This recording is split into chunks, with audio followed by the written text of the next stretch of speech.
مریم کی موت کے بعد سیحان کو الف سے محبت ہو جاتی ہے۔ اس کے بعد وہ الف کو ایک ریسٹورینٹ میں لے کے جاتا ہے۔ وہ اسے وہاں پہ جا کے پرپوز کرتا ہے اور اسے کہتا ہے کہ کیا تم مجھ سے شادی کرو گی؟ الف اس کا پرپوزل ایکسیپٹ کر لیتی ہے اور کہتی ہے کہ ہاں میں تم سے شادی کروں گی۔ اسی جگہ ذکریہ بیٹھا ہوتا ہے، وہ ان دونوں کی ویڈیو بنا کے غازی یوسف کو سینڈ کر دیتا ہے۔ وہ یہ بھی بتاتا ہے کہ سیحان الف سے محبت کرتا ہے اور الف مریم کی بیٹی ہے۔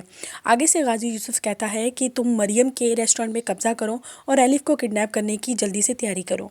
وہیں سے ذکریہ بھی مریم کے ریسٹورینٹ پہنچ جاتا ہے اور وہیں پہ سیحان الف کو لے کر مریم کے ریسٹورینٹ آ جاتا ہے اور پسٹل سر پہ رکھ کر غازی یوسف کو کہتا ہے کہ میں الف سے بے حد محبت کرتا ہوں۔ غازی یوسف بے حد ڈر جاتا ہے کیونکہ وہ نہیں چاہتا کہ سیحان کو کبھی بھی کچھ ہو۔ وہ ان دونوں کی شادی کرنے کے لیے راضی ہو جاتا ہے۔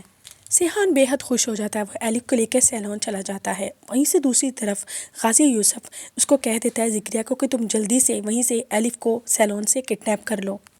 الف جیسے ہی تیار ہو کے سیلون سے باہر آتی ہے، وہ سیحان کو کال کرتی ہے کہ پیچھے سے کچھ غنڈے آ کے الف کے منہ کے اوپر رومال رکھتے تھے جس سے وہ بے ہوش ہو جاتی ہے۔ جلدی سے ذکریہ الف کو گاڑی میں ڈال کر غازی یوسف کے دوسرے بنگلے پہ لے جاتا ہے۔ دوسری طرف سیحان الف کا انتظار کر رہا ہوتا ہے۔ مولوی بھی آ جاتے ہیں نکاح کے لیے، لیکن الف کا کچھ اتا پتہ نہیں ہوتا۔ سیحان اسی ٹائم پارلر چلا جاتا ہے کہ وہاں جا کے اسے پتہ چلتا ہے کہ الف تو یہاں سے چلی گئی۔ اسے ذکریہ آتا ہے اور جا کے اسے ویڈیو دکھاتا ہے کہ کس طرح الف کا ایکسیڈنٹ ہوا ہے۔ سیحان جیسے یہ دیکھتا ہے وہ صدمہ برداشت نہیں کرتا، وہ وہیں سے گاڑی اٹھاتا ہے اور بہت تیز رفتاری سے نکل جاتا ہے وہاں سے۔ وہیں سے جب جیسے نکلتا ہے تو آگے ٹرالر سے اس کا ایکسیڈنٹ ہو جاتا ہے۔ پیچھے سے ذکریہ سیحان کا پیچھا کر رہا ہوتا ہے، وہ جلدی سے اس کو اٹھاتا ہے اور فوری طور پر ہاسپٹل لے جاتا ہے۔ وہاں پہ ڈاکٹر اس کا ٹریٹمنٹ کرتے ہیں۔ ذکریہ غازی یوسف کو کال کر کے کہتا ہے کہ سیحان کا بے حد برا ایکسیڈنٹ ہوا ہے۔ ڈاکٹر جلدی سے باہر آ کے غازی یوسف کو کہتا ہے کہ آپ کے بیٹے سیحان کو ہوش نہیں آ رہا ہے، وہ بار بار کسی لڑکی الف کا نام لے رہا ہے۔ اس کے بعد غازی یوسف ذکریہ کو کہتا ہے کہ تم کسی بھی طرح سے کر الف کو یہاں پہ لے آؤ، میں اپنے بیٹے کو زیادہ تکلیف نہیں دے سکتا۔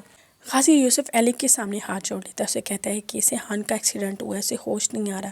الف جس طرح یہ بات سنتی ہے وہ بہت پریشان ہو جاتی ہے، وہ اس کے پاس جاتی ہے، جا کے اس کو آواز دیتی ہے۔ سیحان آنکھیں کھولتا ہے لیکن اسے لگتا ہے کہ وہ تو مر چکی ہے۔ وہ کہتا ہے یہ میرا خواب ہے۔ آگے سے الف کہتی ہے میں زندہ ہوں، مجھے تمہارے باپ غازی یوسف نے کڈنیپ کروایا تھا۔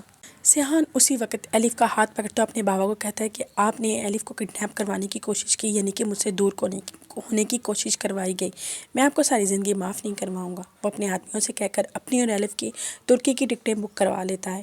سیحان اسے کہتا ہے کہ ہم دونوں ترکی جا کر ہی نکاح کریں گے۔ آگے سے الف کہتی ہے کہ میری بہن الہام بھی ترکی میں ہی ہوتی ہے۔